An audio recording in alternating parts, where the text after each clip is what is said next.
It's just shouting. It's just controlled shouting. Presentation. All presentation musicals now controlled shouting. Controlled shouting. That's all it is. Have I got you on a significant day today? Yes, you do indeed. What is it? Well, today I have ceased to be employed. Yeah? I've been working for financial service companies for nearly 25 years, and today I've become self-employed. Cool. It's my last day at work, yeah. Yeah, I saw your Instagram post the other day. I had to read it again 5 minutes before you came in. I wasn't sure if it was today or not, but that's quite a big step. I can relate in the whole self-employment sort of self-remuneration sort of thing. Yeah, well, it is a big step because you're right. And for me, I've worked for companies since I was 17, so I've never had to do my own books, my own tax and that kind of thing, and have that pressure of being self-employed. But it just felt like the right time. There was a few things kind of lined up. Primarily the support of my wife, because it's you have to do your sums, and I'm going to need that.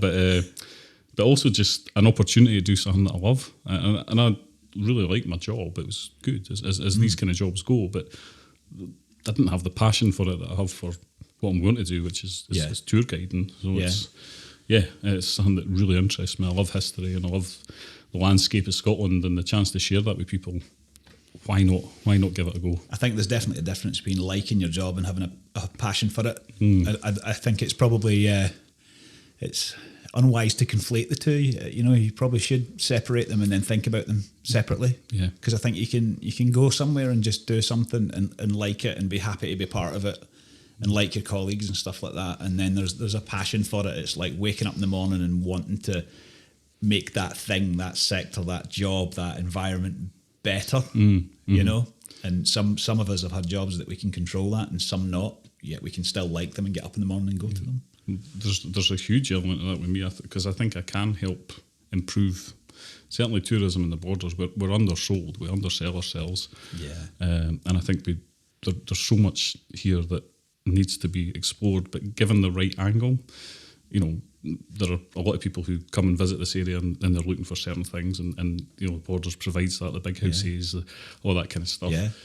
But there's all these wee hidden gems as well, and there's a whole culture here that is kind of marginalised in Scotland, and it has been for a long time. The common ridings, all that kind of stuff, which is pretty interesting. It's quite unique, but totally undersold on a national level. So, hopefully I can bring some of that to the table. Do you subscribe to the whole? The rebranding has been Scotland starts here, because it's like the Borders have been like a flyover state in America. Do you think that's been the case? Yes, I do. What you've got to remember about the Borders is that at one point this was the heart of Scotland. It was on the border with England, so Scotland's capital was here, Roxburgh, Berwick upon Tweed. That was. We're talking quite a long time ago here, hundreds of years. I didn't know that Roxburgh and Berwick upon Tweed were so. They were the first two towns in Scotland that were. Let me think, 1100s. They were built. Roxburgh doesn't exist anymore. It's Kelso's taken over, but Roxburgh's not there. But the king lived there, the castle. Oh, and Berwick upon Tweed was the port. That's where we exported wool to the continent, and we imported weavers from Belgium. Scotland was an international country before England was, in my view. And it was here. It was the Borders was the kind of base of that. And effectively what happened was Berwick was battered back and forward. It swapped a few times, several times, and eventually it just stuck in England. And when Berwick went to England, Roxburgh ceased to exist because it didn't have its port anymore. Everything in Scotland moves up to the central belt, and Borders is on the periphery because it's the Borders, and it's kind of been there ever since. So we're talking hundreds of years. Did the Tweed used to be the border there? Was that a natural border? It still is. It's been the Tweed forms the border for quite a few miles until you get close to Berwick. Then it kind of jinks up. England took that bit, but so the Tweed is the border, and it has been since I've got to say I think 1018 or something. It's 1,000 years basically that's been the border between Scotland and England, and it still is technically, even though we're this united kingdom now. We talk in years. Like, Gregorian years, 19, but when you say 1,000 years, Is it actually just when you said it takes on a new meaning?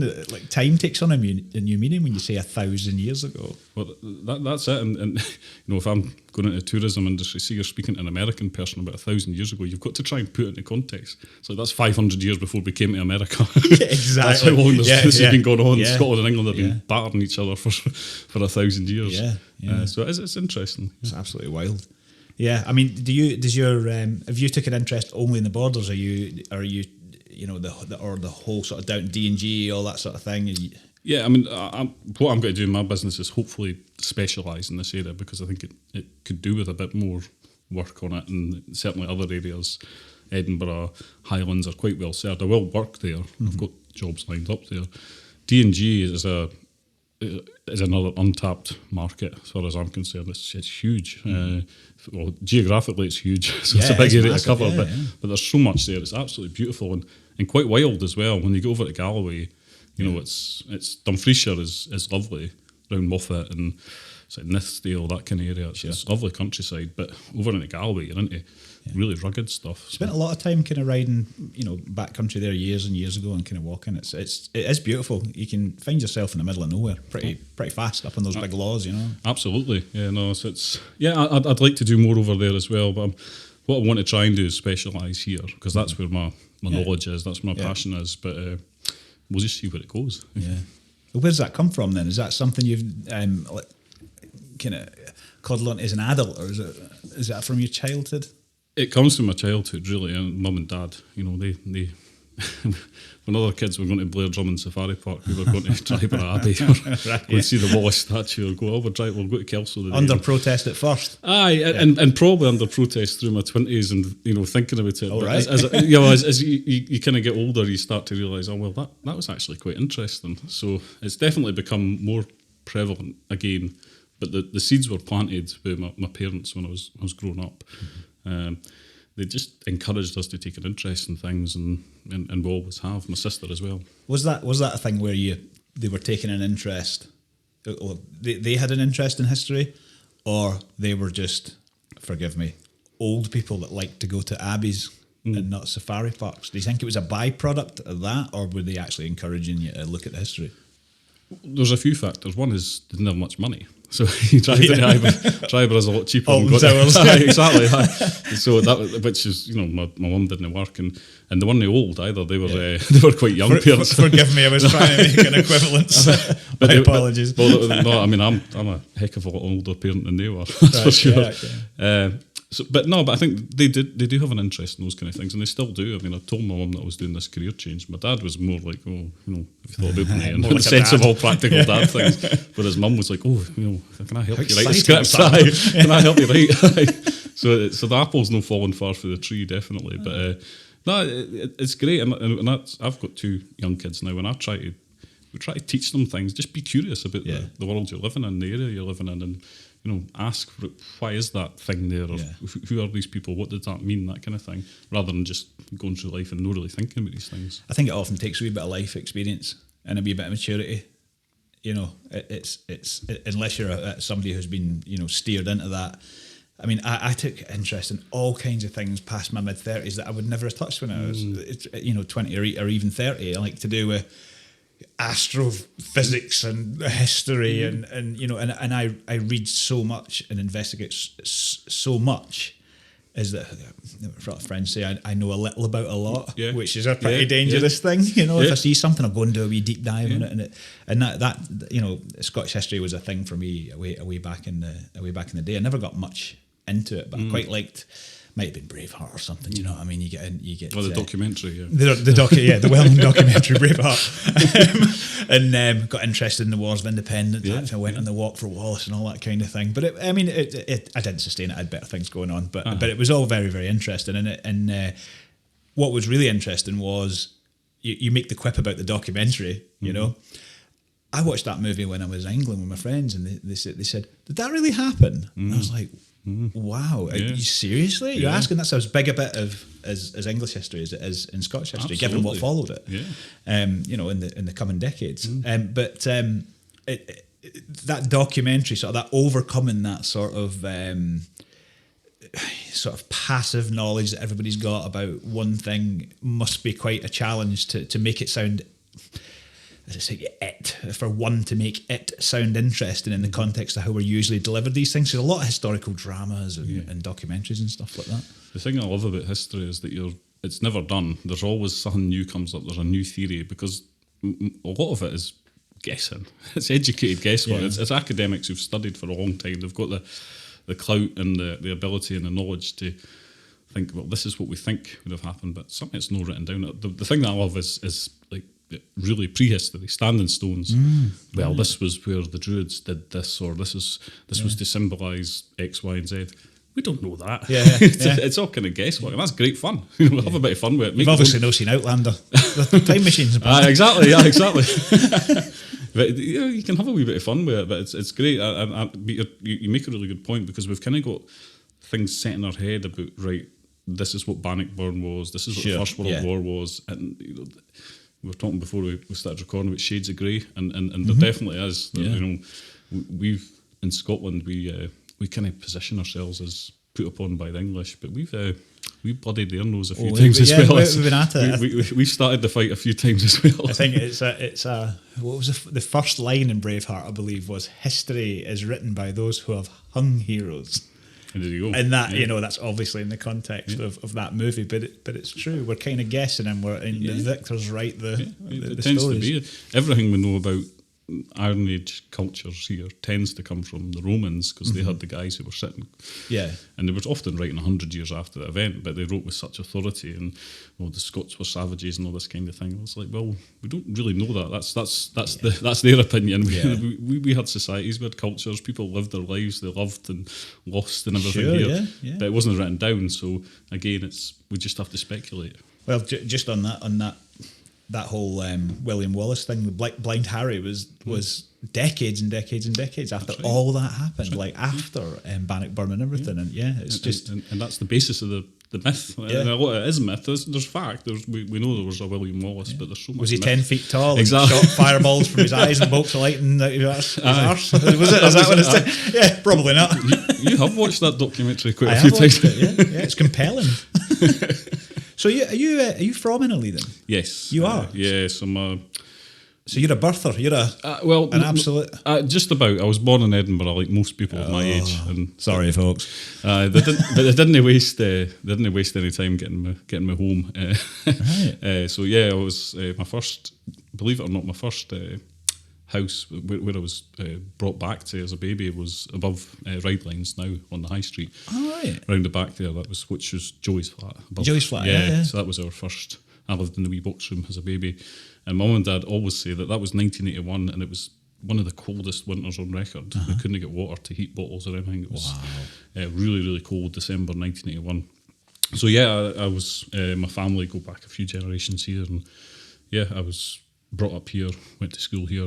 Did they work here in the industry here?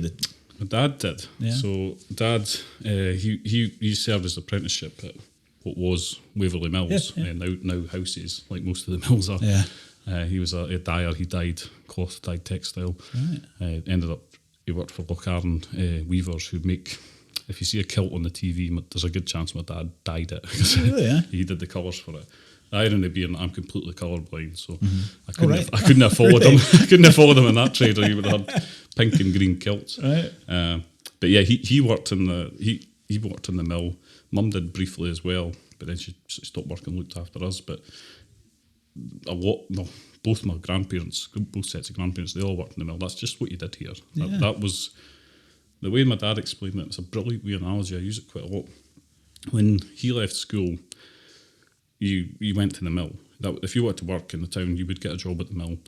Now, if you were really good, you were talented, you would become a manager or a salesperson, a designer, and a hand knitter. You could make a lot of money.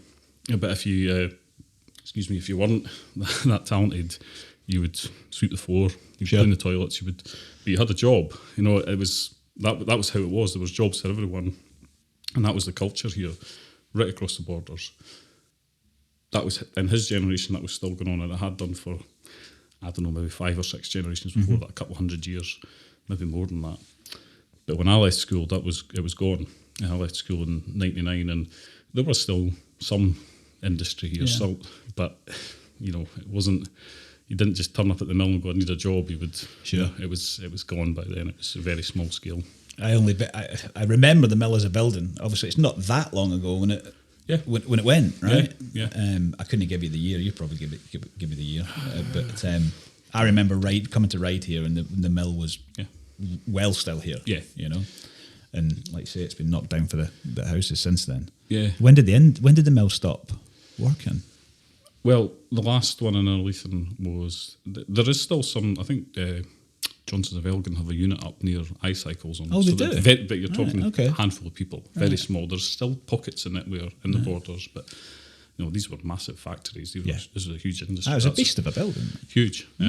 The Carey mill was the last to stop trading, and I think that would be about, I don't know, maybe 10, 12 years ago, but it was a shadow of its former self by then. Is that right? Yeah, it was. They were still trading, but under a different name. It wasn't the same beast. Like manufacturing? Yeah. Do you know the state of that building and the state of that building? I would have said that the Carey mill had been like dilapidated, should we say, way before the building ran on it. No, it's an older building. Yeah. So it's aged quicker since it's been empty.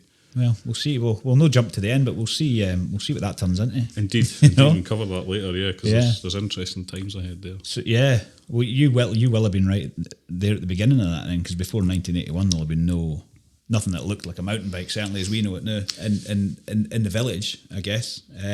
No, not as we know it now. The first scene here was really motorbikes, guys on enduro bikes up on the hills. That was happening in the 70s. The first mountain bikes would be very early 80s, but they'd be so crude and so rare. Yeah. We're not talking anything like what we've got now, but there have been guys going about the hills since the sort of early to mid 80s. But should explain to anybody that's listening that's going to confuse the word enduro with what we just said about not being mountain bikes, is that enduro racing was a motorcycle discipline, which was basically a different version of a motocross bike, but it was now recently they were road legal. Would they have been road legal back then? Yes, enduro bikes were. The motocross weren't. That was the difference. The enduro bikes were, and it was like, if you're familiar with, enduro mountain biking, like, is basically car rallying as well. It's stages. Yeah, you have time to get to staging, and you race it. You go out for a day, and your time is an hour. That kind of thing. So very similar. But that was happening here in the 70s, and a lot of the guys that did that eventually, and some of them still do. Some of them are on e-bikes now, which tells you that this was a long time ago. But they're still going about and still going up the hills. So it's fascinating to see how that developed from there. Yeah. So what was the step from that to mountain biking and your the research you've done? Well, it was a slow step because both scenes were small. We're not talking. You just go along Miller Street today and you will see mountain bikers everywhere. Yeah. But then this was niche. This was really small. Guys as well, mainly guys, no women. Yeah. Not that I've found anyway. No. Right, okay. there may well have been, but certainly everyone I spoke to in that scene. What was the change? I guess they were just become commercially available. Mountain bikes were, I don't know, mid 70s, I suppose, the first prototypes in America, and 5 or 6 years later they start to filter through here. One thing I did find which was quite interesting is that a lot of people came to mountain biking through mountaineering. So, really?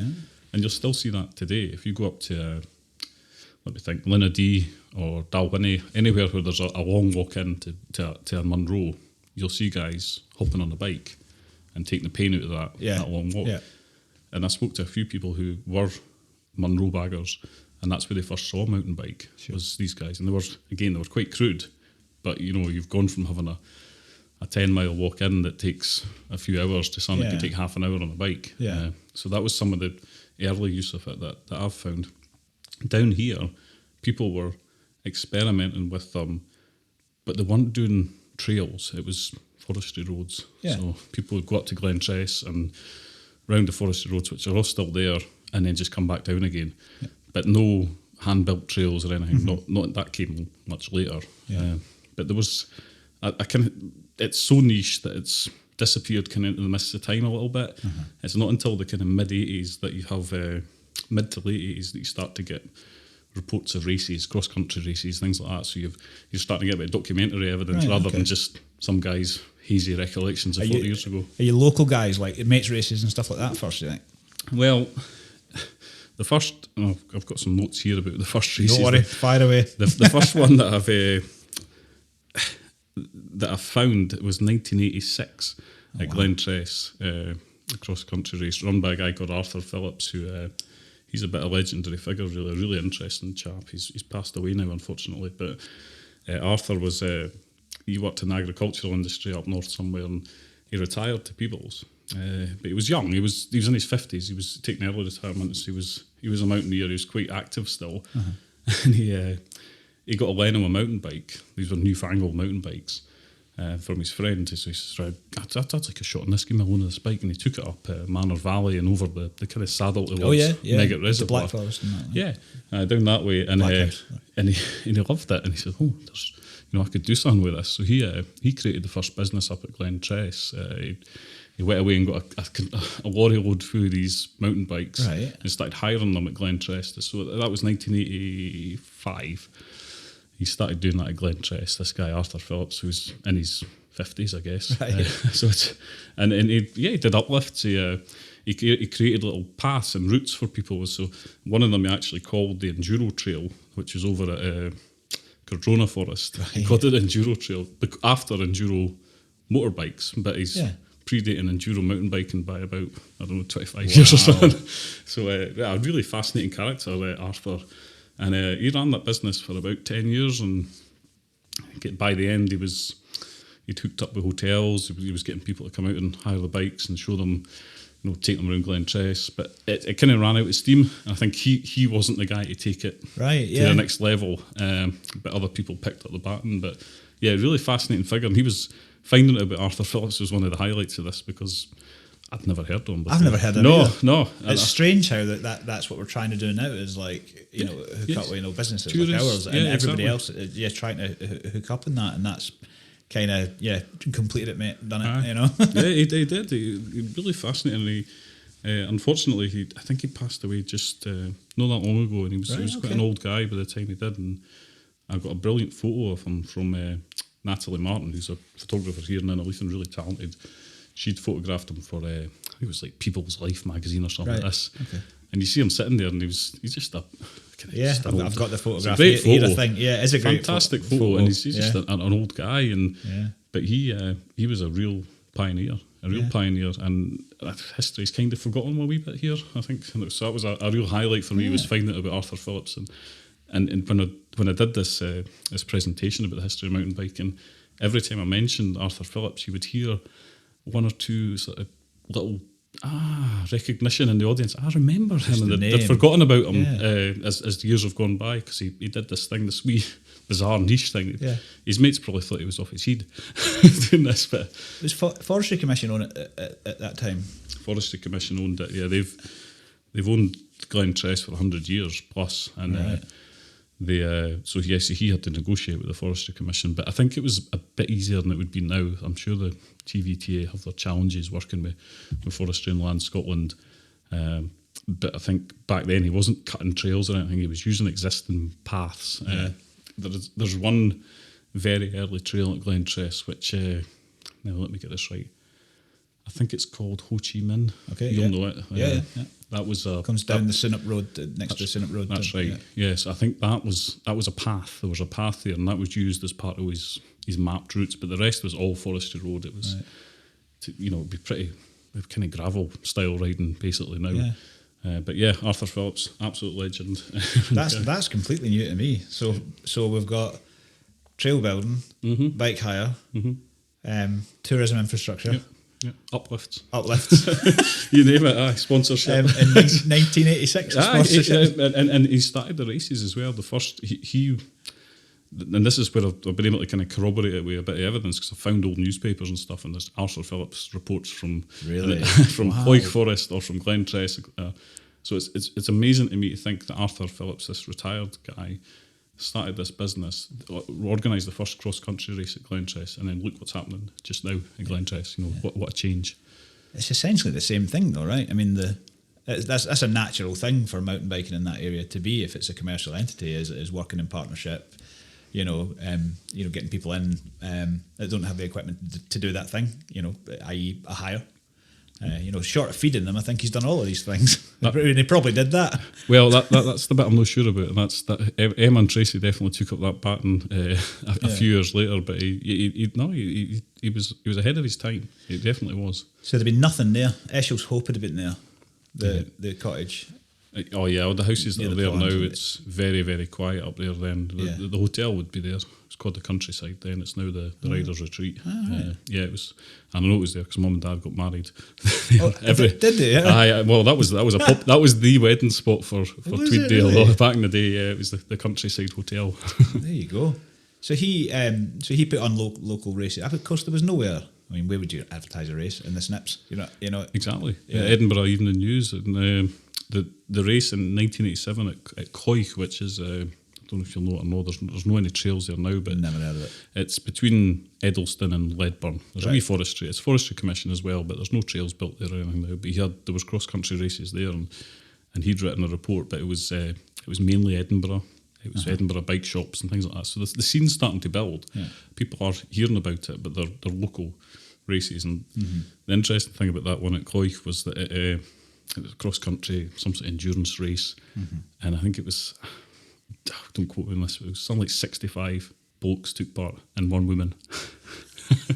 One female, that was... so. Regardless of the ratio there, that's an impressive number of people to get there in a niche sport. Absolutely, yeah. That's pretty wild. I mean, I guess if you've got a lot of people, if you've got the motorcycling community, and I guess road clubs have been a thing forever. Yeah. So if people are coming it's across... grown out of that. It's grown out of... Because it's not extreme, it's not downhill. Yeah. It's cross country and it's using forestry roads mainly. Off-road cycling, isn't it? So it's developing from road race and mountaineering. All these people coming together, building something new with bikes that are pretty crude, really, compared to what we have now. Yeah, I've had a few of those. Probably not as crude as that, but I mean, I maybe started in 1990, something like that. So it's not quite as early as that, but I didn't ride here maybe until the mid, probably late 90s, to be honest with you. But I know I'd come and watch the race here from when I lived in England. I'd come up with the guys, and I watched a national cross country here, which is basically a fire road race. Yeah, which I think I recognised as being up there. There's some really, really old footage of Dan Cook that works for British Cycling's in it. Actually, somebody shouts his name. And it just goes, Dan Cook! And I'm like, oh, right, okay. I think I asked him about it, and he said he can't remember it because he's been to a million of them. There was races at Caberston. There was, right. in the early 90s. And they were... It sounds brilliant, actually, and I've seen photos of it. It was basically a mass start on the fire road. Yeah. And up he went, you had that golfy climb, round the reservoir and then back down again. That was a downhill race. Yeah. And you had to pedal yourself up. Yeah. And that was early 90s at Caberston. I think there was racing over there as well, but the sort of first proper downhill didn't come till a wee bit later. Yeah. But there's been racing here since the early 90s. It was on, I'll tell you what it was the History of British Mountain Biking documentary, the one that's on Amazon, I think Single Track, kind of spearheaded a couple of years ago. And it's that way where you used to ride around here so often. There was some old sort of VHS tape of it, and actually recognised the junction, the forest road. Like you said, forest roads have been there all the time. Yeah. And you ride them so often. Yeah. You could take somebody through here, just spin them round, put a blindfold on them, drop them in the forest, and go, oh, we're at such and such. The top road. Exactly, top, middle, bottom, wherever you're going to be, So that was fascinating to kind of see that and recognise the same thing. But like I say, it was forest roads, the very first downhills that were in England as well, like at Catterick and stuff like that. You just were racing as fast as you could down the forest track, or what they would call the fire roads at the time. And it's just I spoke to a few people who remember a race at Yare, a downhill race there, and that was 1989, and it was just the forestry road. It was a fire road. That was it. Which it sounds. It probably, to people listening, they'll probably be laughing, thinking, but these guys this was cutting edge. They were pushing these bikes. These are fully rigid bikes. They're pushing them as hard as they could, and it was a really kind of innocent scene, I guess. It was people try to build something new. Yeah, I mean, what am I? I'm 49. I remember quite a lot. You know, one of those guys that goes, I was there on mountain bike, but I actually remember a lot, because a lot of the technology they were using there, it never moved on because it was so niche. So a bike you bought in like 1990 was pretty much the same bike as you bought in 1986. Yeah. To be honest, I mean, technology didn't start jumping until, and like, you know, what's the word I'm looking for? Like a cohesive series of events didn't start to kind of grow until the early to mid 90s. That's just from my recollection, like a national series of X, Y, or Z discipline. Yeah. And the earliest downhill races I can remember anybody talking about, like reading in a magazine or just you know, various things, were here. Now that might not be correct. What time do you think there was a downhill race here, for like a proper sort of off-road downhill race? So I'll come to that. First of all, fill it in. Be my guest. Fill in a few gaps before we get to that, because it's interesting to know how that came about. Yeah. We'll go back to 95. The first bike shop was built in Innerleithen, or not built, but opened. A guy called Tom Ferguson, Tam. He opened it. Let me think. I think it was actually in what is now Ride Lines. It was on the high street. Yeah. Getting a lot of plugs from my other life. I know why. Other training providers are available, I believe. But no. But I think it would be, because that's got the garage at the back, and it was definitely on the high street. And but it was only there for 6 months, because he opened the shop, Bike Sport at the time it was called, because he saw the gap. At this time, downhill was becoming a thing. The World Cup had started, and there's nothing here yet. We're a few years away from Fort William. Sure. But Tam was and he still is, an entrepreneur. He saw a gap in the market, basically, and thought, well, I could do something with this. We've got these. He also, quite tellingly, he was a former forestry worker, so he knew how trees work. He knew how drainage works. All these things you need to do to build trails properly. He kind of knew that, so he had that background, as well as being a cyclist and a motorbiker. So he was well placed. But anyway, he opens this bike shop. He's in there for 6-8 months. Opportunity comes to go to what is known now as Needpeth Church Building, which is now our friendly local fruit and veg and post office. Post office as well. He moved into there, and it was perfect for him. I spoke to Tom for this research, and went up to his house and had a great afternoon reminiscing with him. But what he'd found is he'd went to bike shops before, and it was always, that's fine, son, we'll get it in a week on Tuesday. He wanted to have an inventory, he wanted stock. He wanted people coming in on their bikes and say, yep, give us an hour, you'll have your bike back on the road again. So that's what he wanted to do. But to do that, he needed space for stock. He certainly didn't have that on the high street. But he moved to this new location. All of a sudden, he's got all this space. He's got, huge back shop, workshop. They opened a wee cafe at one point in the front as well. So that became the city. I do remember that. Yeah. That was. Well, I remember it really well, because we lived next door, and the first we'd heard about it was Tom comes knocking on the door and says to my dad, "Ronnie, I'm putting a bike shop in next door." And Dad's like, "All right, okay." We can shut the door. What the hell's he thinking? That'll never last. He's off his head. But anyway, so Tom, he knew there was something here that he could build on. Opens the bike shop. The first thing he wants to do is he wants overseas visitors coming to it, because that's where the money is, right? Yeah. So road guys coming off, and this still happens, it's a wee subculture, guys from the continent who'll come across on a ferry with their bike, then cycle around Scotland, guys from Holland, Belgium, whatever. But to do that, he needed to get a bit of presence. And we're talking, mid-90s, there's no internet, or very little. You have to go to the library to use internet. Totally. There's a dial-up thing, it's not on your phone. Yeah. So he wanted to become a Shimano service centre, because you're a Shimano service centre, as many bike shops are now. Yeah. But back then you got into a directory, and that meant you were known. So somebody's coming over from Belgium or Holland, they've got a flat tyre, whatever it might be. You just need a wee game in town, aren't you? Really? Innerleithen, right? Oh, Innerleithen, where the hell's that? But we'll go there. Yeah. So Tam knew that, and he got the gentleman from Shimano came up to see his shop, because he wanted to have to assess it and say, is this fit enough for us to put our name on? So he came up and had a look round, and he's saying to Tam, well, you've got a great shop here, Tam. You've got brilliant, you've got two good mechanics, you've got all this stock, all this floor space. He had deals with GT and Scott. He'd done his work, he'd put the graft in. But the man from Shimano kind of said, looked along the high street a couple of times and said, where are your customers going to come from, mate? Because this is 1996. It's Innerleithen. It was like that for a long time. It was probably midweek as well. Yeah. In my head, it was also grey and Tuesday afternoon. There's half day closing. But he had a point because it would, you go along Innerleithen High Street now. It's like there's bikes everywhere. But it just was not the case then. Yeah. But to get back to the original point, that was the ace Tam had up his sleeve, was that he'd been in those trees over at Plora, what's now the downhill mecca, and he'd be building a track with the late Elliot Campbell, who I'm sure you knew, and a few other guys who's, forgive me, I've forgotten their names, but those two were the sort of drivers behind it. So they built this track, which is called the 39 Steps, and it's still there. I remember. Yeah, it's still there. Still ride it. And that was the first proper downhill, if you like, quite extreme downhill track that was at Innerleithen.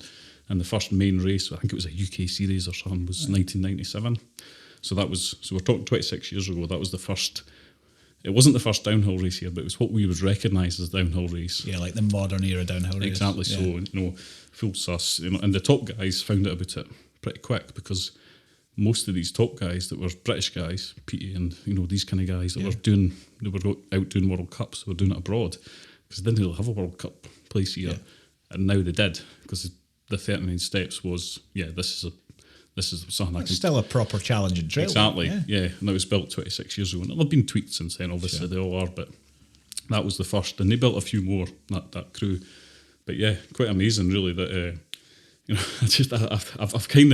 I've slightly embellished the story of the Shimano man with being the grey afternoon. It might have been the middle of summer for all I know, but his point was well made. Yeah, who's got to come here? But as soon as he built that track, Everybody came here. Come. Yeah, these guys, and they could bring their World Cup bikes here. Then they have to bring their UK downhill bikes. It's like, bring the big rig, because there's a track at Innerleithen. But you can just imagine, like, these guys from the Midlands or whatever. Innerleithen, where the hell is that? Well, you got the uplift easy as well, isn't it? Like, it's one of the great things about that hill. I mean, it's a long way around, but it's perfectly palatable for an uplift. Absolutely. And the first uplifts I ever went on right Innerleithen, there was all kinds of things: cattle trucks, trailers, buses, God knows, bring your own mattress to protect your bike, kind of thing. When it was just been plane trains and automobiles doing that. It was so wild. It was from what I remember. It's like if you had a key for the gate. You borrowed the key for the gate, and then suddenly 2 keys for the gate appeared. Well, that's Tam will no mind me saying, because it was 26 years ago. He says, we took the cars up, and I think they hung about in the cars. I think they were like, we could rally up here.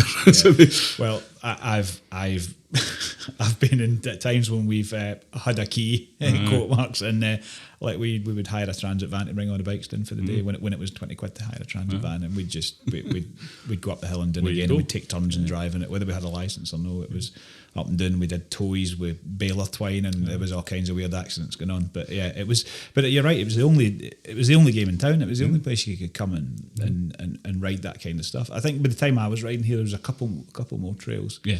Because those trails were obviously made, just to clarify for folk, before the Seven Stains, before Glentress and Innerleithen were conceived of, and we're probably jumping forward a wee bit again, but we don't have to go there right now.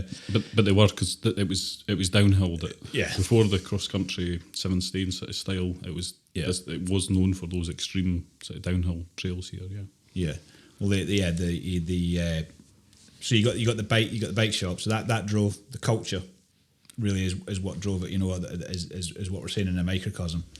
As somebody saw a chance to develop a culture. So he was obviously, was he a rider before? Yeah, it was, and he still is. I think he does more road stuff now. But he's still got a mountain bike. He showed me when I visited his house last year. Right.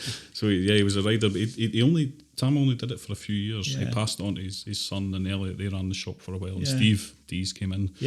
And did his bit. So he kind of got the ball rolling a bit. Yeah. He was a big figure, but he was burnt quite brightly for 3 years in the scene, then kind of moved on to other things. Yeah. Well, there's been 3 bike shops in there in a row, right? So Alpine, then iCycles again, Steve in there again.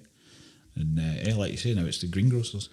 But so where are we? So we're sort of mid to late 90s, which is kind of where my knowledge of the place, such as it is, starts. That's me coming to ride here.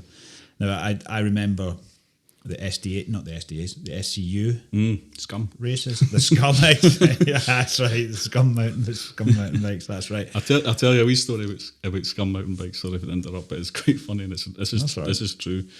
So, like anything, we were talking before we came in about how important parents are. If you're going to get in a sport, Sure. Parents are the unsung heroes. Behind any sporting star, there's a parent who's given up their Sunday mornings for years.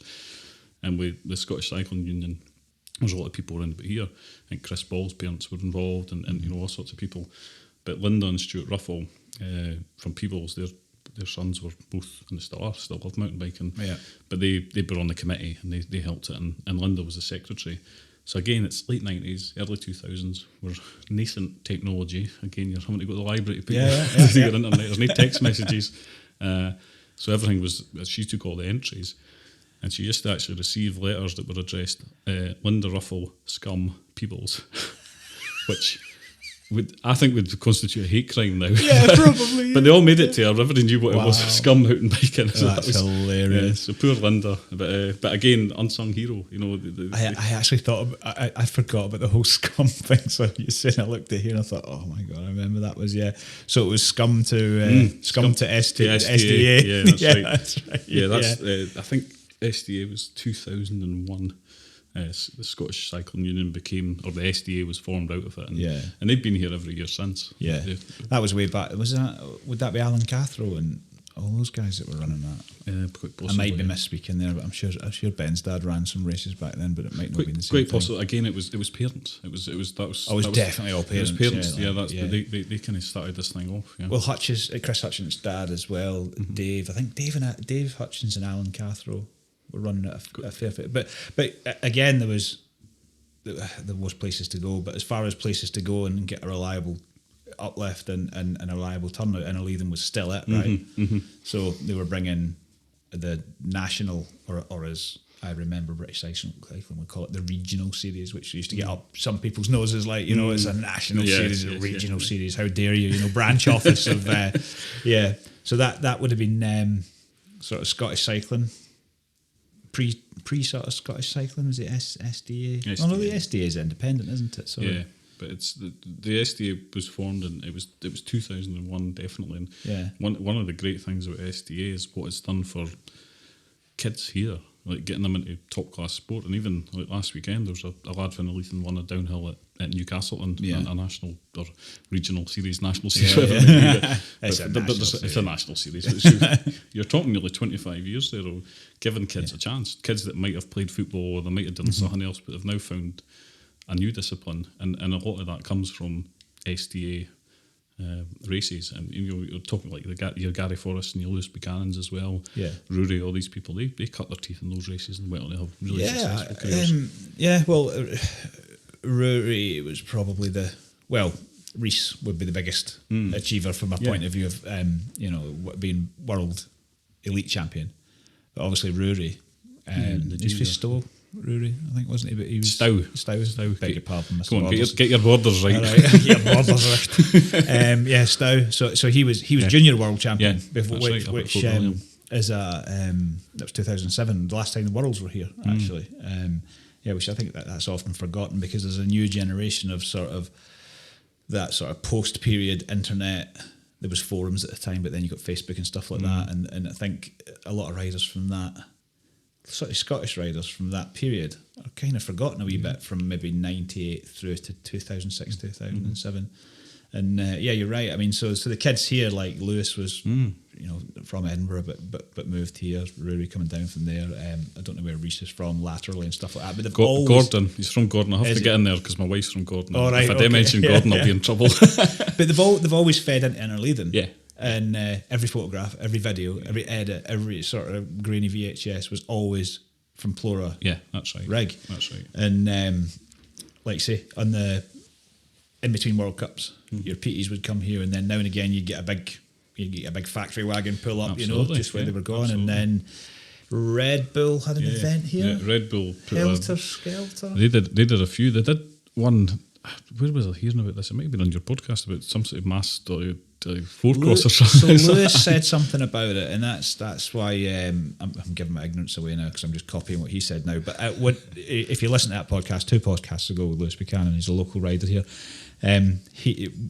If you look on Google Maps, that car park down there is still called the Red Bull car park, and that was because of that event, I'm pretty sure. Well, all the locals will call it the Red Bull because it's I-Bean. That's what happens in the borders. Like, so Red Bull put a bit of money into that car park 20 years ago. Yeah, it's the one event. It's the Red Bull car park. They built a few trails.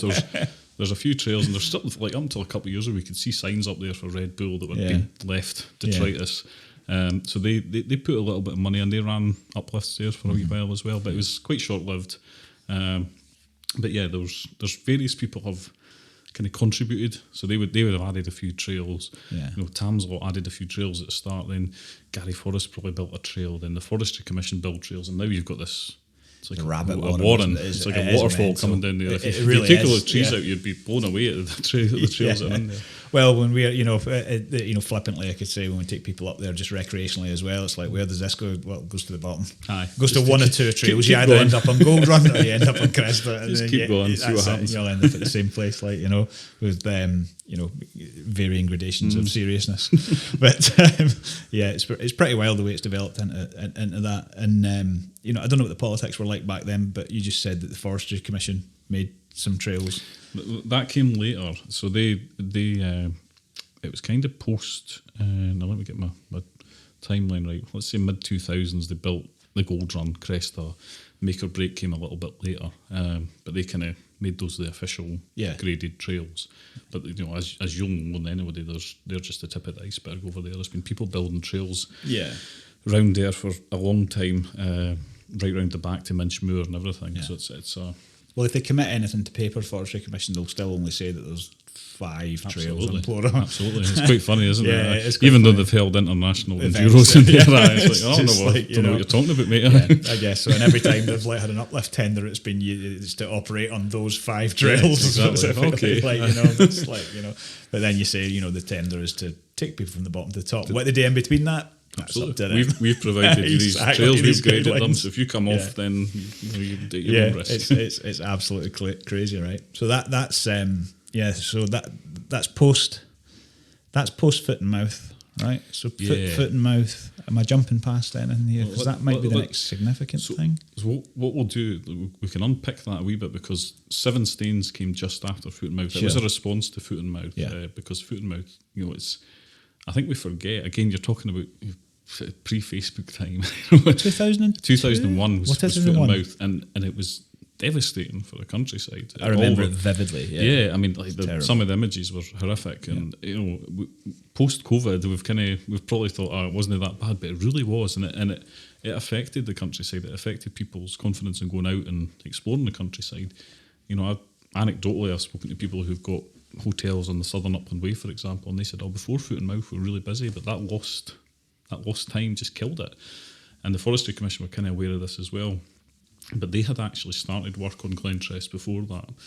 1999, there was money came from the Tweed Forum, which is an organisation that still exists. There's Destination Tweed. They're building a trail from Moffat to Berwick or something. So I'm aware of that. Tweed Forum, they gave. Let me see, have I got the money? No, I haven't. But it wasn't a lot of money.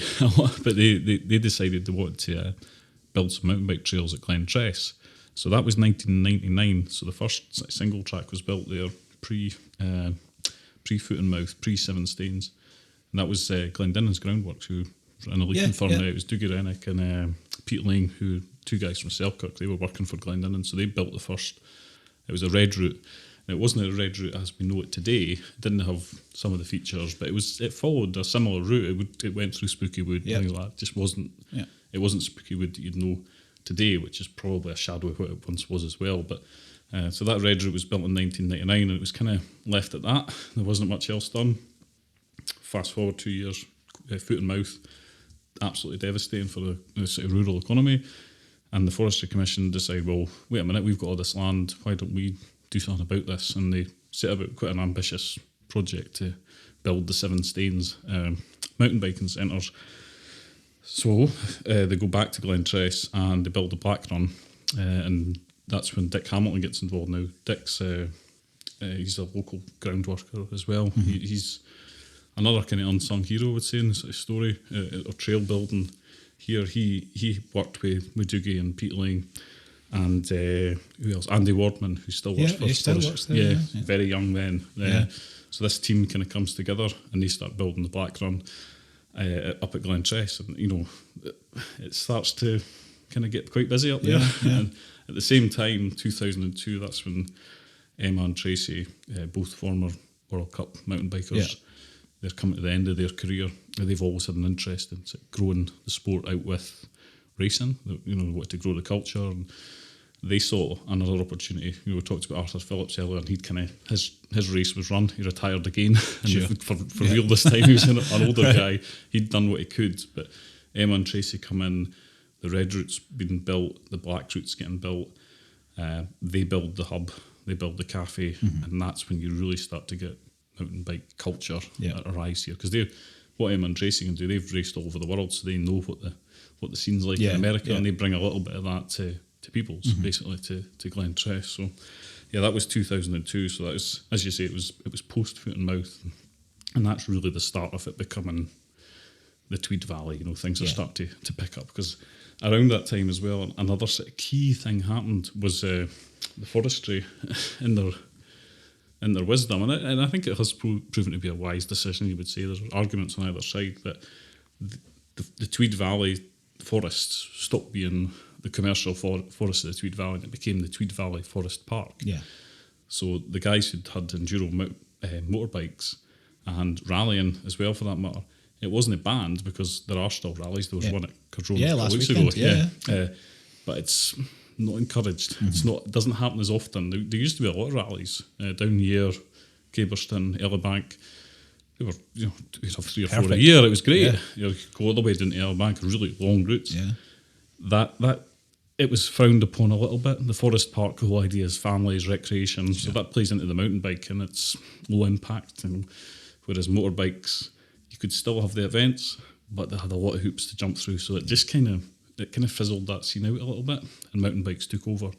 So some people have different views on that. I'm sure the motorbike guys are really have their own. I think it's like anything, it evolves, doesn't it? There's commercial opportunities for landowners. There's the environmental issues, climbing higher. There's all obviously a thing that's high on the agenda now for them is liability, all that kind of stuff. When you start mixing up user groups, there's entitlement that goes on, and ownership goes on top of all those aforementioned and stuff like that. So it's a tricky one. But I wouldn't want to be a landowner back then with all these people clambering for the same piece of land potentially at the same time. Exactly. So they kind of made that decision, made it the Forest Park, and it's now you've got the Tay Forest Park, it's Glenmore Forest Park, it's a recreation, and it's grown this area. It has helped having that. It helped grow that idea of the Tweed Valley as a destination. We've always had a Tweed Valley, but it just used to be called Peebleshire. It's now called the Tweed Valley. It's got this idea of it being a destination. And they helped, definitely, when they made that the Forest Park. It's a fairly recent phenomenon, the Tweed Valley moniker. Yeah, it is. I think, it is and isn't, because the hotel, which is now Windle Street at Walkerburn, used to be called the Tweed Valley, and that's going back to and it has always been the Tweed Valley. There's a river called the Tweed there. It's a valley, but it's become a kind of brand. I think that's what I mean, because it's Tweed to Dale, then you have Upper Tweedsdale there, and then you had Peebleshire, like you say, and the ward names were never. That's right. Like that, and I think now, you could say the Tweed Valley goes all the way to Berwick, but it doesn't really. It's more of a plain there. This is a valley. This is quite enclosed. It's got the trees and the forest. And so on our website, I say that the Tweed Valley starts at Line Station and then ends at Earbridge. Yeah. As far as kind of mountain biking or that kind of thing. Yeah, I think that's reasonable as well. I would probably take it down to where the Ettrick comes in, so just down past the bit of didn't pass the bend. That's right. I'm kind of splitting hairs here, really. I guess you go up to the Three Brethren and that way, and a right round the corner. Yeah, no, I'd agree with that. So it's and when once you get past there, the Ettrick's a big river, and the Tweed changes character. It gets wider, and it's whereas up here it is. It's quite a. It's quite hemmed in at wee bits, especially up at Needpeth and places. Yeah, I mean it's difficult here from a recreational point of view. and we'll get to golf here. Obviously, down People's End, the valley lends itself well to a more gentle sort of climb and descent. Whereas you get here, and we're looking at my window here, and you can just about touch Lee Pen, and if the house wasn't across the street, Plora's right there, and there's only maybe 400 or 500 meters really that we're I think that's what's helped grow mountain biking here, is because you don't have to go too far from a centre of population, but they're steep enough. The hills they're not massive. They're quite small, and so even in Scottish terms, but they're steep. And they're a challenge, and they're close to towns, so it's helped grow the scene as well. Yeah, it's hard work, but I mean, like you say, the roads are handy. So you said middle road, top road. We've all got this local sort of etymology of like you come in at night, we do one after top, one after middle, and that kind of stuff. And that's and that's it. Just the topography and that existing infrastructure that those motorcycle enduro guys took advantage of for just doing the same thing, right? Absolutely. Only they had a throttle. Yeah. But I mean, I know a little bit about that on Plora. But over at Caberston, was that because what I remember? So it's slightly different to what you're saying, and I defer to your knowledge. Is that Glen? So I never really rode downhill. I knew all about it, and I supported some athletes, and I really loved to watch it, but I never really raced it at all or rode it really on a downhill bike. Is that Glen Tress kind of opened, late early 2000s, built some off piste at Glen Tress, and some of Glen Tress got scary. So everybody moved to Innerleithen, but technology came in, and then Innerleithen got easy because the bikes got better, and then they went to the Golfie. The Golfie was the scary thing. So like the severity of mountain biking worked its way up the valley for me a wee bit, and then the Golfie kind of happened, and that was the scariest place to go.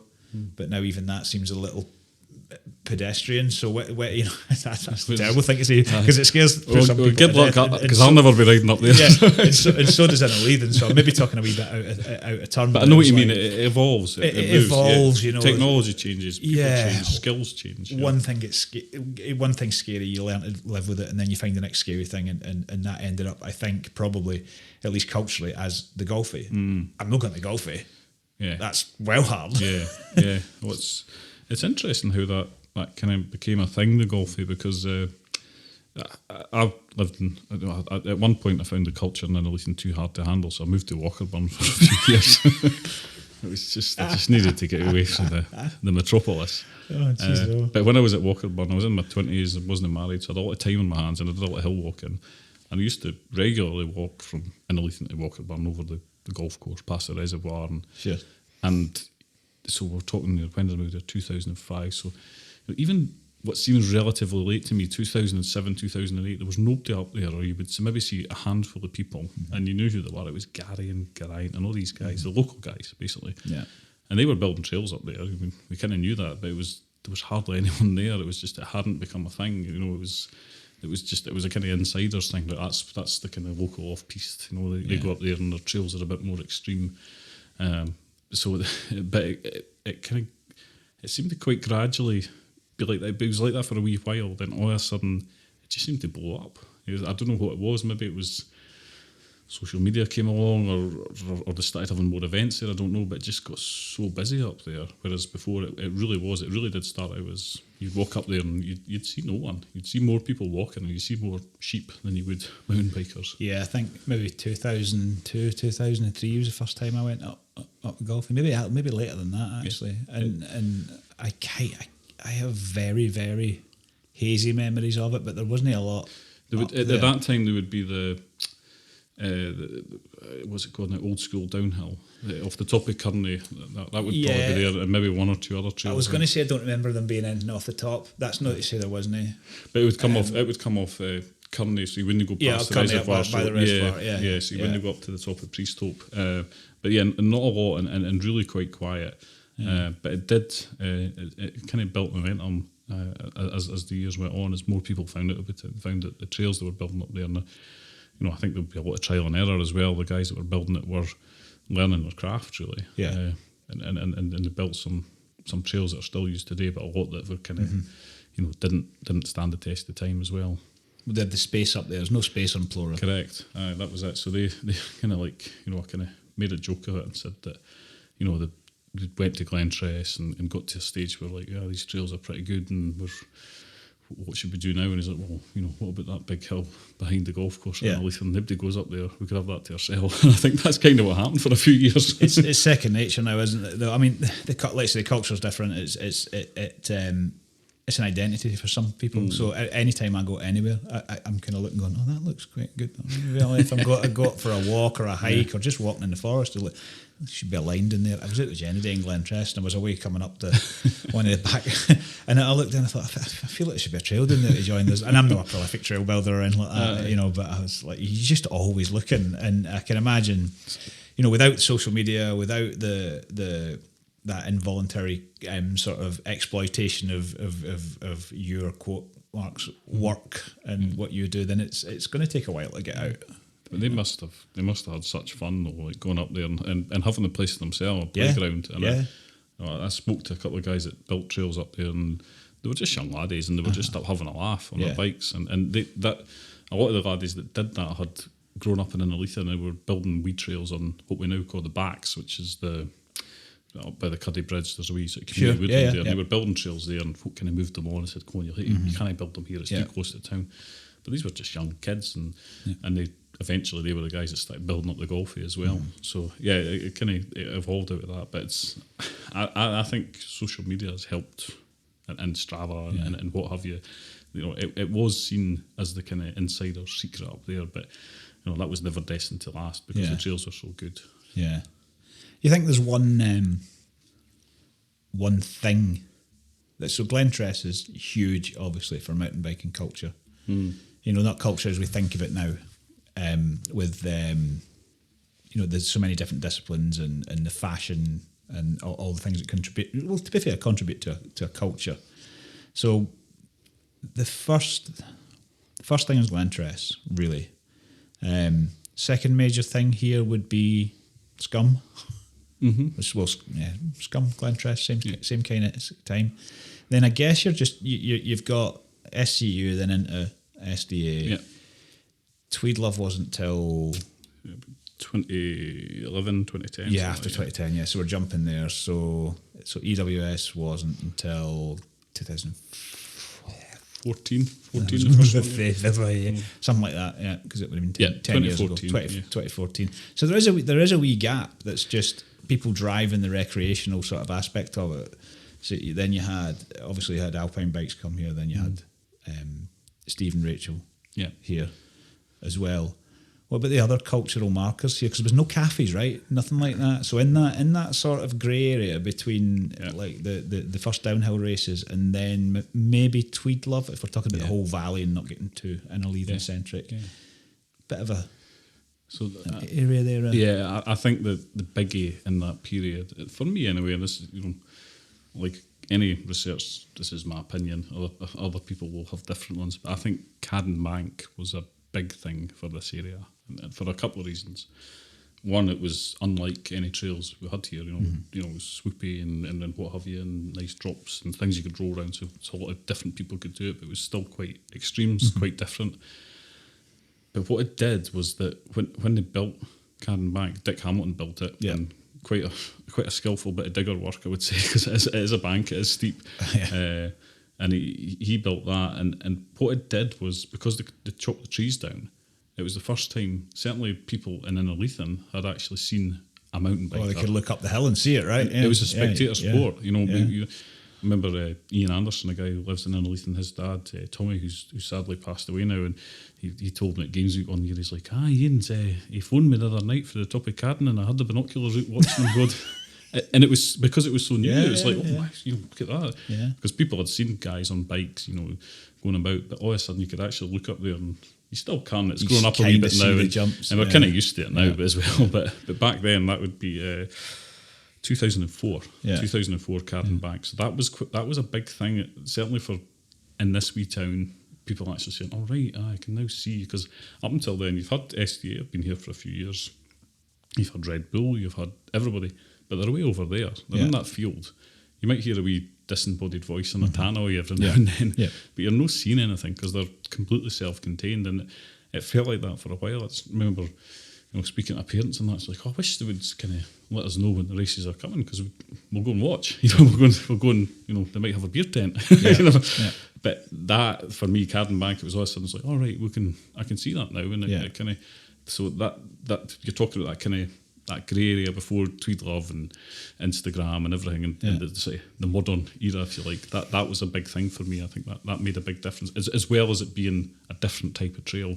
Because after that, Dick, who built it, he went back up to Glentress and he rebuilt Spooky, and it became Spookywood, which was a famous trail, and it brought a lot of people here. And then he built Burn Baby Burn later, using that kind of, and the free ride as well, which, R.I.P., all that technology, all that skill that he'd learnt doing Cadenbank, he took it back to Glentress, and that helped Glentress take that huge step to become what it was. We definitely... So in the mid 2000s, we definitely came here for Spooky Woods. It seems in itself. It seems bizarre now. But that's why we came here. Yeah. We Glentress felt like a hell of a drive, and a hell of an undertaking for 2 or 3 years to whack our bikes in the back of your hatchback. But it was Spooky Woods we came for, but for sure. And then later on, Cadenbank. It's funny you say about the aesthetic of it, because if you know where they are now. You can see trails from the road. If you drive up the Granites now, you can see Wardle Way, you can see Avalanche. If you go up Lee Pen, not so much anymore, but you can see those two trails, and you can see the turn. You see the turns for the flat white's getting a bit covered now, but you can see the turns into New York. If you go around a bit, you can see the wolves coming down. I noticed the other week I was going down to Gala on the bus, a double decker, and I was kind of daydreaming and looked at Walkerburn. You could see Glenbenna. You can see the new trail coming down there. You can see that there. So and they're certainly the ones going up the Granites. They're quite, because it's on that open bit. You're looking at them and going, good grief, that's. I always think of that. I've been thinking of that lately, just because I noticed that one at Glenbenna as well, and. That's what you talk about Evan Tracy saying been to different continents and been around, and that's the aesthetic there, isn't it? As you drive through the Alps, you see stuff like that. So the bike shop, and the visibility of the culture there, the Cadenbank thing for sure, and then you get things like Tweed Love rolling in that's putting branding and a fate in it, like it almost. So the races, I think. For me, so you may or may not agree with this, the races for me still cult, almost. Participant, you're already in it. To turn up to the downhill race and go, I fancy a go at that. You're a downhiller, right? You turn up to the race. Bike shops, useful to anybody. Glentress, recreational riders. Probably for me, there was very few. Recreational rider for me is somebody who owns a mountain bike and goes out in it maybe once or twice a month. An enthusiast is somebody... People like me. Possibly, An enthusiast is somebody who basically identifies and just it's their thing, it's their main thing. They'll spend 150 quid in the jacket like a walker would, and their bike would be more than their car potentially. And but there wasn't that many of those around. We just had mountain bikes and we quite liked to upgrade them, but there was nothing like the technology. That's okay. Nothing like the technology and all the fringe stuff to spend it on. And so I guess Tweed Love for locals probably made that look something maybe accessible. I wasn't at the first Tweed Love. It started small.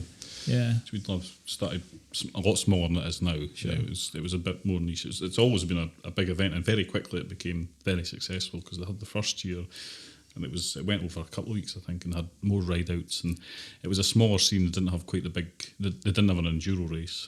That came later, 2012, I think, maybe. That's how I remember it, is you came down for whatever event, and then you went away for 10 days, and you came back, and it was spread over a couple of weeks. That's right. Maybe in a month, actually. Yeah, it was. So it started quite small, but they grew quickly because they brought the Glentress 7 was the second year, 2011, and then the Enduro 2012 King of the Hill that started. So they grew quite quickly, but and they've kind of become, and probably are to an extent now. They've become kind of whipping boys for the Peopleshire News comments section because they're the mountain biking. They're the mountain bikers. That's terrible because it's they're doing everything right. They've brought a lot of business to the area, and it's a really great event. I take my kids to it every year, and it's great fun. But they're the mountain biking people. Just like I always laugh because there's always a conflict between mountain bikers and locals, and people so it's going to happen. But Innerleithen was always the kind of spokesperson for mountain biking for a while in Innerleithen because everybody knew Tin. Well, that's Innerleithen. If he's into it, it must be all right. There's always been that wee bit of suspicion, but Tweed Love is definitely a pivotal moment because I associate it with enduro now, and enduro starts to become a thing about that time. Yeah, but the kind of early 2010s. It's quite funny when I first did this. I looked to try and find out when was the first enduro mountain bike. As we said, we've had a motorbike for years, but when was the first race in the Tweed Valley? I was really struggling. I'm still not sure. I think there was one at Glentress in 2007, but the first time I did this talk, Dawn Derbyshire, who you may know, and she'll probably listen to this and she'll give me a row, but she came up to me afterwards and said, "That's not right. It was 2011 and it was Innerleithen Cycle Club that did it." And I was like, "Oh, sorry, Dawn." So my research may be wrong on that one, but there was no. Like now we have maybe 3 or 4 enduro races here a year, big races, some international ones. But the first ones were a bit more local. You had the Innerleithen Cycle Club started doing them. People like Don were involved, Steve Dees, these kind of guys, and Duncan as well. So they started these, but out of that became the Scottish Enduro Series. So it had its and obviously EWS has roots here as well with Chris and these guys. So interestingly, that it's another discipline. It's similar, your 2 podcasts ago we talked about Lewis and his journey from downhill to enduro, and there is a connection there. But it's interesting to me that Innerleithen again plays quite a pivotal, and the wider Tweed Valley as well, Peebles as well, obviously, but it plays quite a pivotal role in the evolution of enduro in Scotland and I guess in the UK as well, having done similar for the downhill maybe 10, 15 years before. So yeah, you see that about that time, 2011, 2012, the first major enduro races here. And then obviously 2013 Scottish Enduro starts, and 2014 the World Series is here, and that was a massive event that first year. Yeah, Tweed Love put that on it. So the first 2 Tweed Love, I think, wasn't it? Yeah, the first 2 Tweed 14, 15? That's right. And the first year was brilliant sunshine, if I remember rightly. It was a great weekend. Yeah. Second year, no so good. And Tweed Love and EWS, there's a bit of friction there or something. Yeah. They didn't work together again. It just didn't work out. But those first 2 were great events, particularly the first one. We'd not seen anything like that before. Again, it was on Tweed Green, so it's bringing mountain biking into the centre of Peebles. Yeah. Brings challenges with it, but what an excitement, what a buzz for the town. I think that's overwhelmingly what I remember about the early Tweed Love, and particularly that first EWS that Neil put on was incredible. It was massive, and I think it was a 2-dayer. And one of the days was like 65 kilometres or something. Yeah. And Andy Weir, my business partner, he rode sweeper for both days with like a 10 kilo rucksack on. He's an absolute machine. And I remember he always says it. He says that's just like, it was ridiculous for a race, like racing around that. It was absolutely crazy. But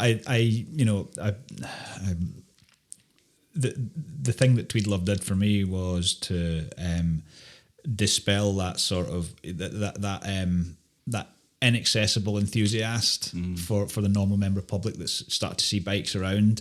The recreational person that didn't really know what mountain biking was had a quote marks normal sort of looking thing, like a festival with a race attached to it, like they might go to an air show or a classic car rally. This is our air show. It's got a beer tent, right? Yeah, beer tent. So they'll get locals along. That's a true story. So that was, my only experience of a mountain bike festival or something for us akin to like other interests was like the Malverns. We went to Malverns every year in the 90s, or every year we could do in the 90s, and going from the absolute chaos of the Malverns to seeing something like that set up in that EWS thing was incredible. And just I think because I've kind of waddled my way into the sort of Innerleithen culture over the years, over the space of 20 years, that first EWS at Tweed Love for me was like, holy shit, this is really like arrived here. Yeah, it was huge, that's wasn't it? We probably forget how big that was at the time because things evolved so quickly. 2014 to me just seems like yesterday, but nearly 10 years ago. But things have changed a lot in that time as well. Yeah, well, we had the broadband and we had did we have smartphones? Yeah, we had smartphones to an extent, I guess. Social media was well underway. So you could really keep in touch with that, and then that started growing that, and I think it was any Instagram, it was definitely Facebook. Instagram would probably still be a little bit nicher at that time. Yeah, probably. Now. Facebook was well underway. The forums had died, Yeah. Descent World, stuff like that, which drove a lot of the downhill crew and what have you, and that's never stopped apart from 2020. We never got a Tweed Lift, did we? Which was a shame for them. Yeah, that was their big year. Terrible. That was got to be their anniversary. Their anniversary year. And it was you saw them having to post updates, and it was heartbreaking to see. They're trying their best, but it was getting put back in. But we all suffered, didn't we? That period. But another sort of key thing about that sort of era, 2014, that first EWS, is also that's the year that number 1 opened, and that's a big thing that. They'll see themselves as more than just a mountain bike cafe, and indeed it is. It's an important hub for Innerleithen, really. Yeah. But they appealed to their mountain bikers. It appealed to mountain bikers. It brought mountain bikers into the town. So you've still got that idea that the Ruhr on Plora are up the Golfie, and they're tucked away, and you do hear from them. All of a sudden, you've got enduro. You've got these bikes that are much more comfortable to cycle between the golf course and across the Tweed to Plora, but in the middle, there's a nice cafe, sells good coffee and cakes. We'll stop there, we'll park our bikes here, and all of a sudden you're driving through Innerleithen and you're like, this looks quite buzzy here. And it's because there's guys outside having a coffee. So that it can be underestimated how important that was. And you see now we've got, pre-2014, if I want to get a coffee in Innerleithen, it would probably be an instant coffee from somewhere. We had talked about this with somebody just lately that was on the similar tip that I wasn't, that started coming through here with sort of a vengeance at the same time, going, well, there wasn't any cafes in Innerleithen, before, not necessarily before number 1, but in the times before that, there was nowhere to do anything. Yeah, I mean, the whistle stop was there, and Debbie did that, and it didn't quite have the same appeal to mountain bikers, that outdoors culture, and there's been cafes and everything, but the number 1 was a change. It was completely different. It was you went to it and it was the story I always tell, and it's absolutely true. As I went in there, especially when they had the big tables when the early days pre-COVID. Yeah. And, I kind of liked that.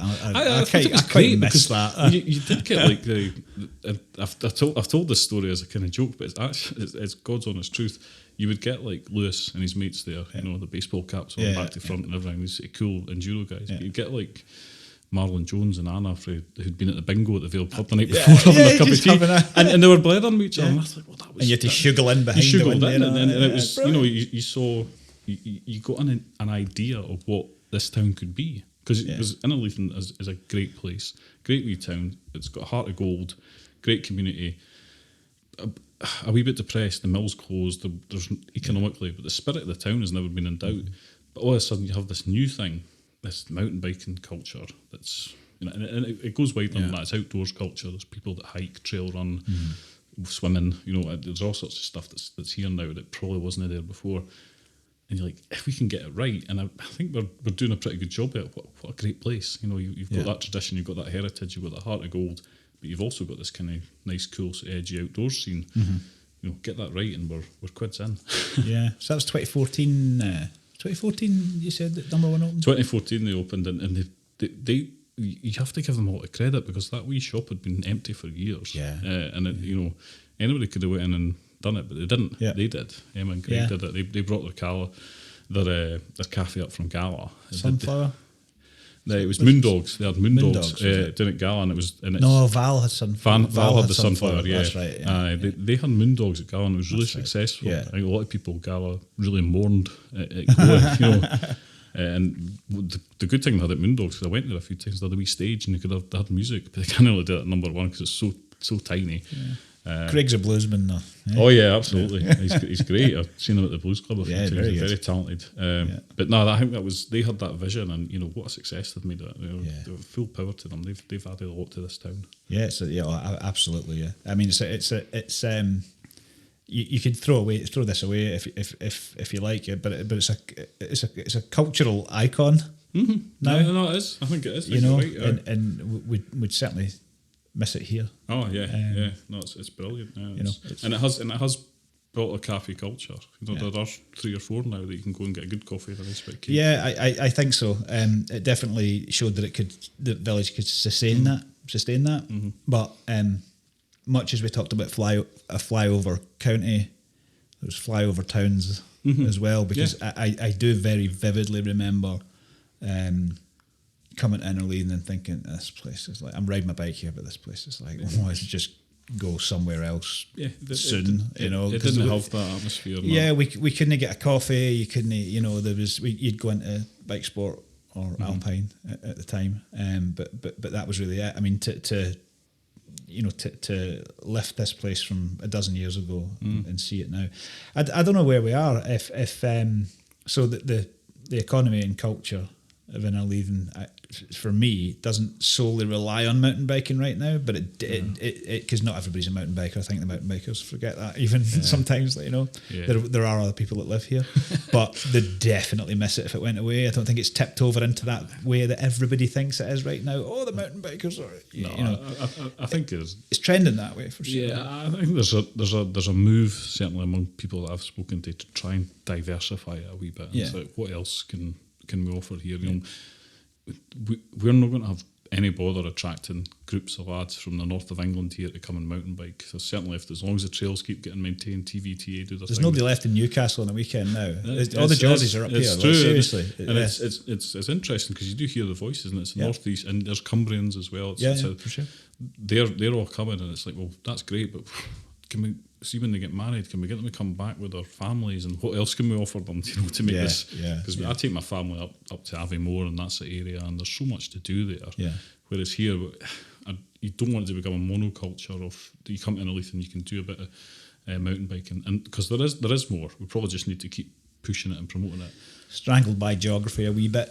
Topography. Just a wee bit. It's those steep hills again. It's the valley with steep hills.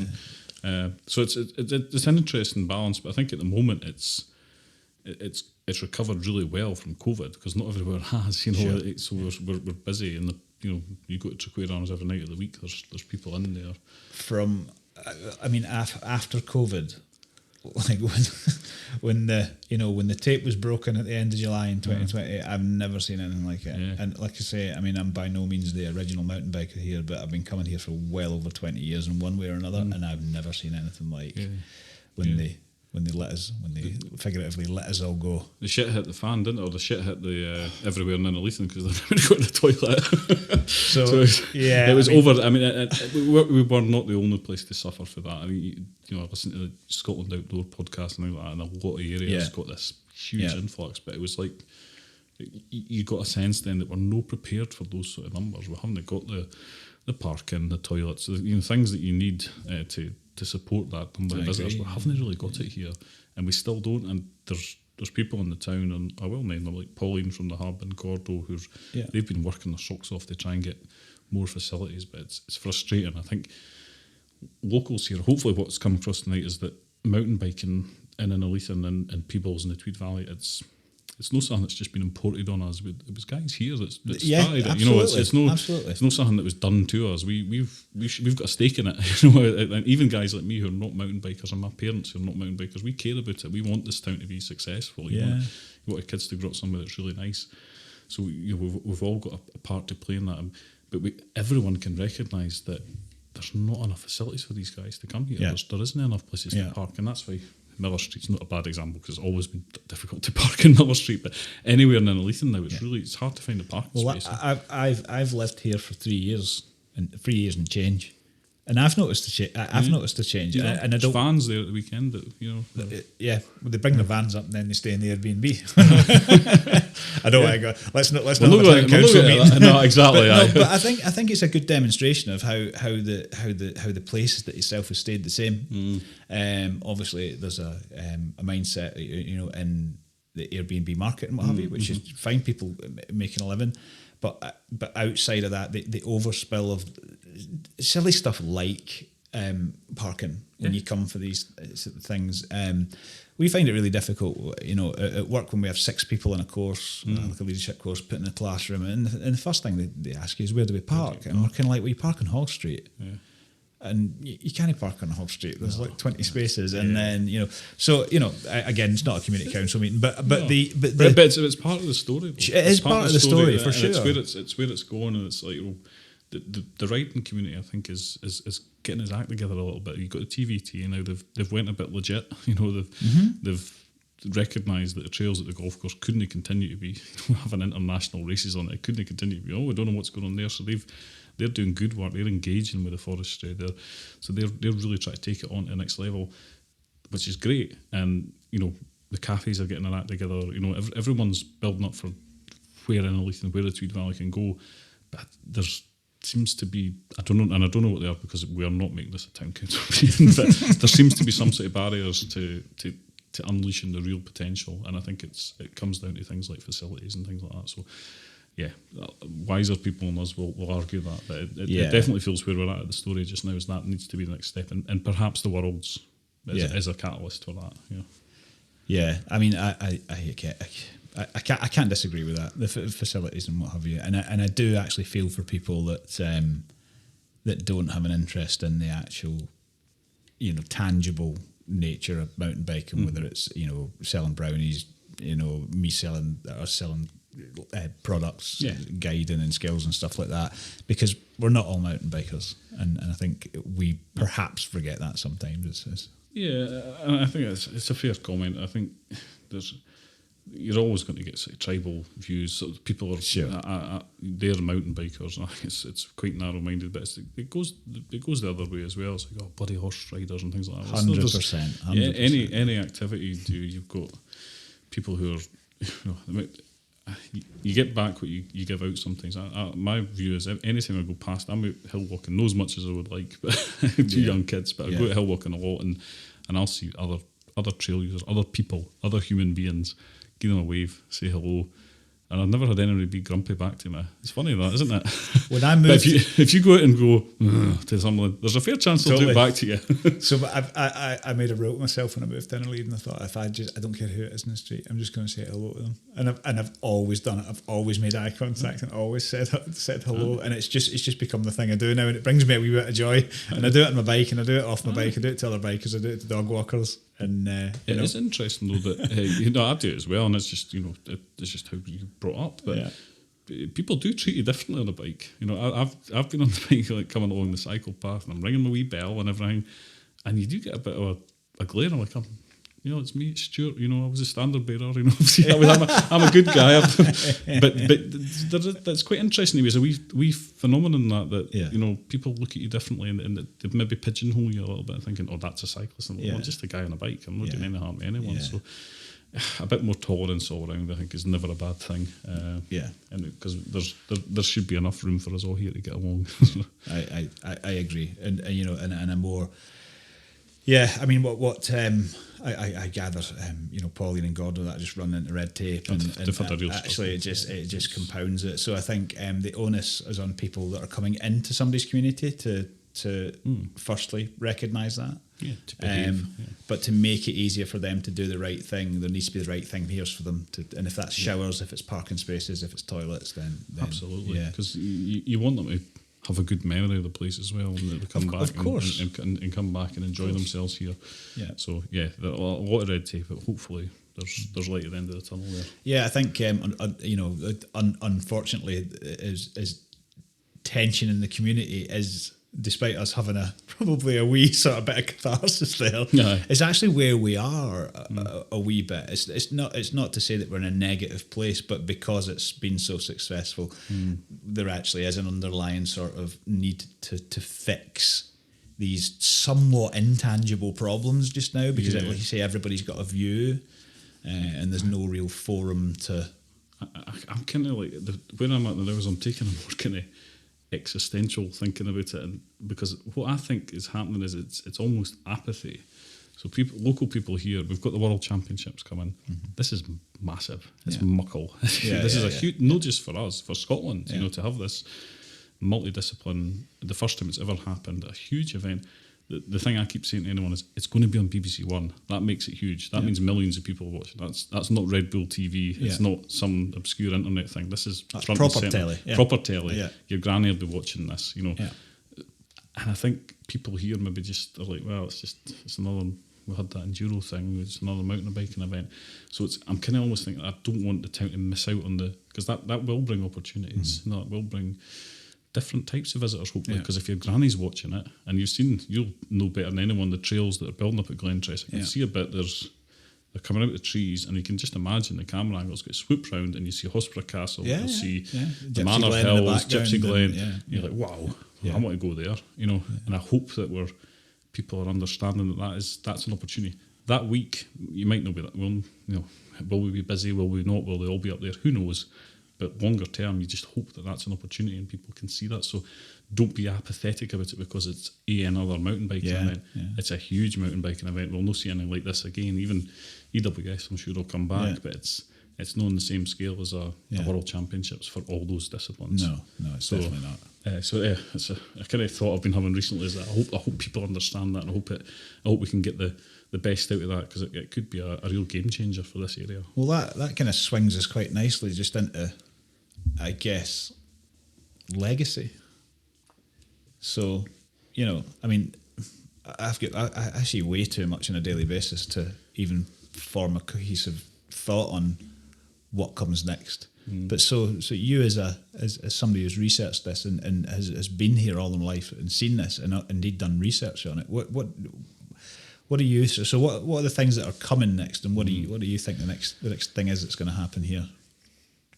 The big thing, and it's tied into mountain biking, but it's again we have to be careful, is the innovation centre that's coming at Cairnley Mill. So that is based on innovation in mountain bike technology. It's using a historic building, 1770s. It's great. It's going to get this new life. It looks like it's all going to go through. The permissions in. The plans look great. And that's linked to mountain biking, but it's actually something a bit different. It's to me, it's more like sort of businesses you normally get in the central belt, you know, that are technology based, and there's going to be university, there's academics going to be there. It's quite an exciting thing. It happens to be about mountain biking, so that's big. What does that do to the trails? When the permission was given for that to be built, it was part of it was there's going to be a bike park as well. I'm not sure about that. I don't know I don't know what's happening with it. B, I don't know if we need it. Is it really going to? What's that going to bring? There's a bike park at the golf course. People come down the granites to go to the bike park to go home again.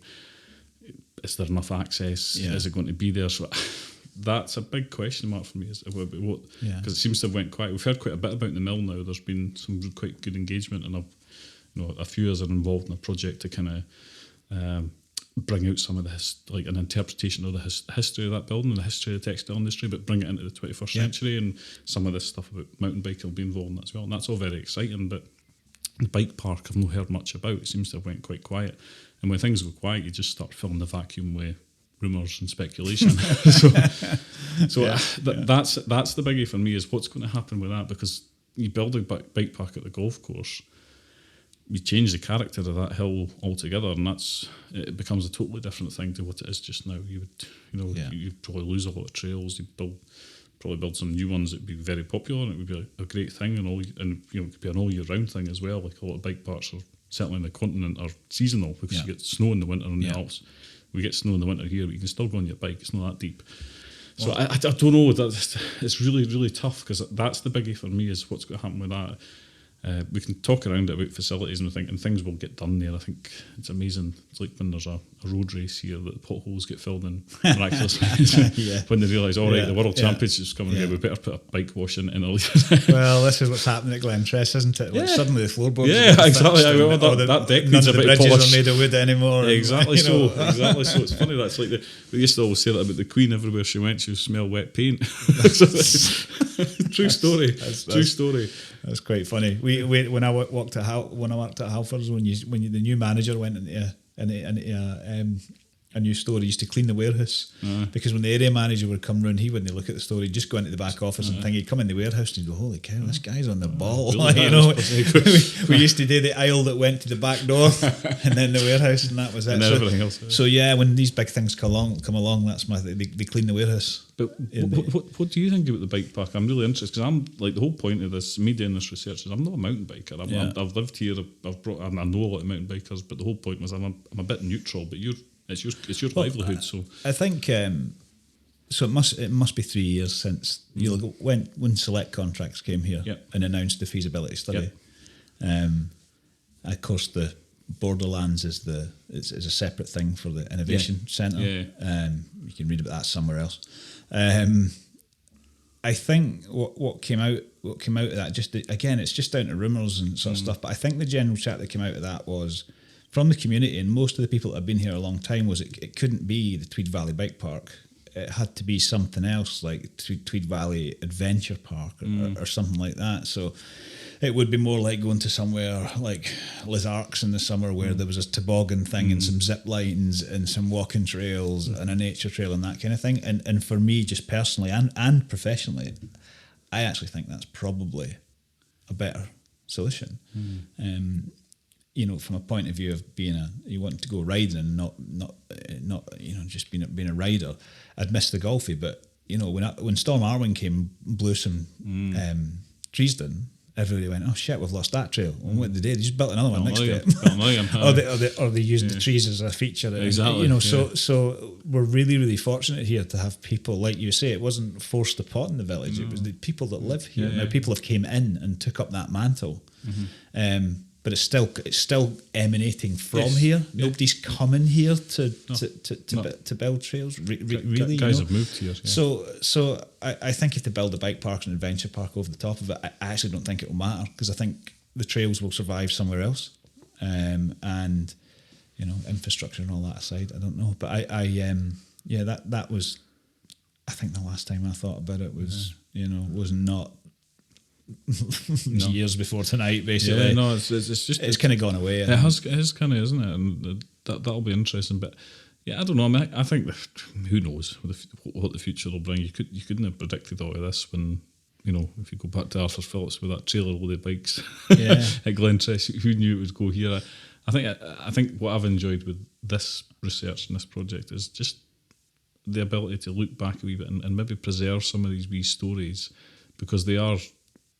They're not written down. It's hazy memories, and it's great to to remember some of these names. But as for the future, time will tell. It always does. I think the scene is here to stay. It'll have to adapt. It'll change. Trails.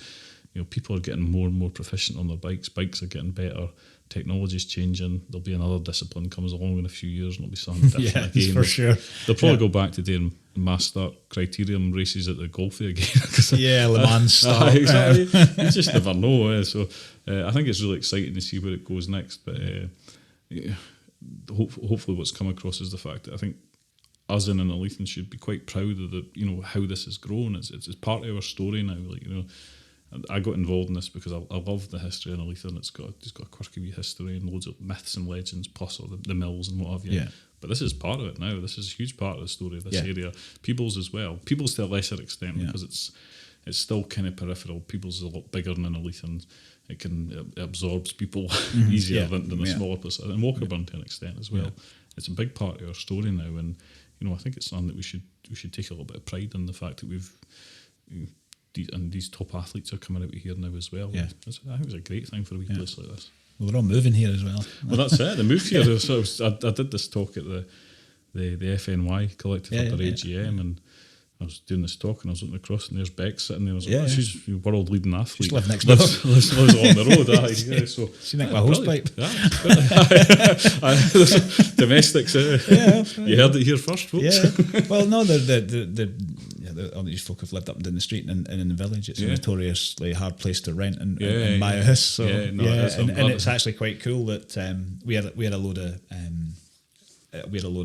riders over from Iceland last week. So they came over,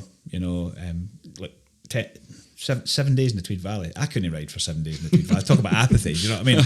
But like they were great, and we were up the Golfy and Katie Winton was up there with Matt and Emma, Neil, and it's like Katie Winton. It's Katie Winton. Like, you know, and then Bex and Chloe and I think Susie were playing down on Splash and Dash or whatever it was. Bex I'm like, yeah, they live here. They're just like they're like deer in the forest. They live here, you know. That's they were in the butchers the other day.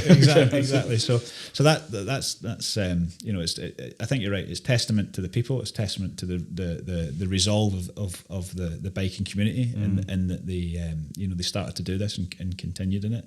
And I think onwards, it's got to be the community that benefits, right? It's no good unless the community are behind it, and for a large part, I think you're right. It's because everybody's coming round to it. But yeah, I think that's the secret going forward, is embracing that, but challenging as well. You know, you're right. People, you're coming to the smaller of this, they need to act in a responsible way, and the majority of people do. Majority of people do. No, I would agree. So I think the future's bright for this area, definitely. Good.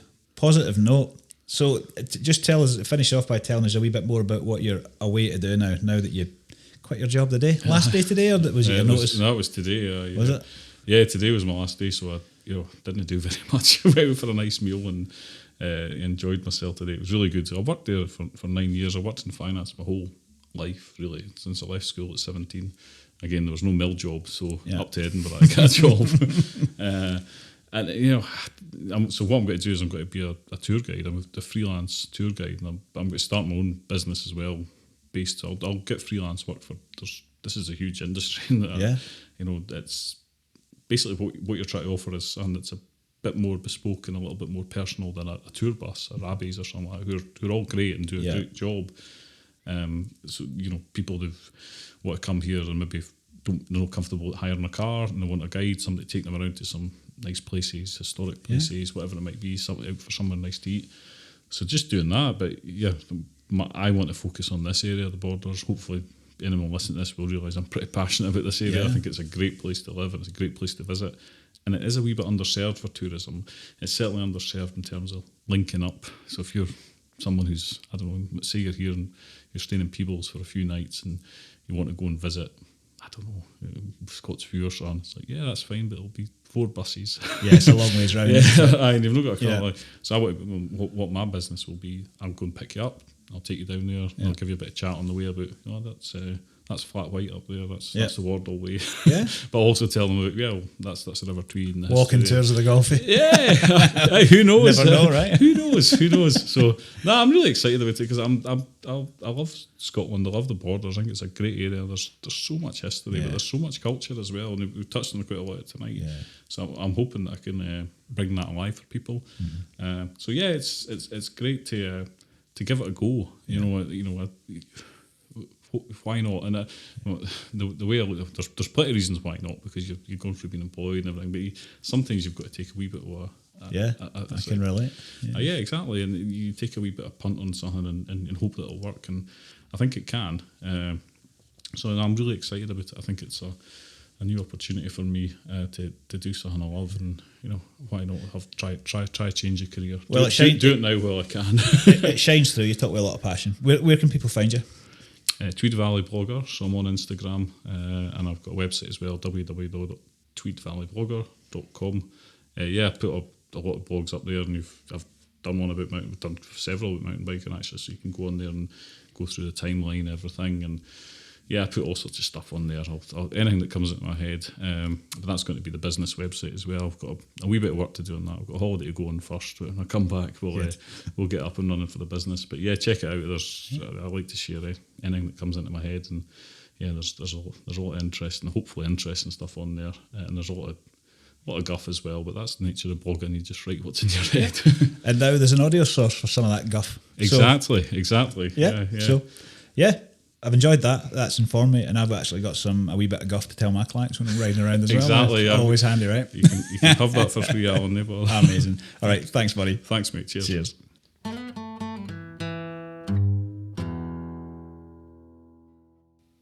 All right, another one in the bag. If you like that and you want to hear a few more of them, you can support me by going over to Instagram and following me on Ravens Outdoor. You can go to Spotify or Apple and like and follow the podcast, or wherever you get your podcasts. And you can go to ravensoutdoor.co.uk to learn a bit more about me. Thanks for listening. See you next time.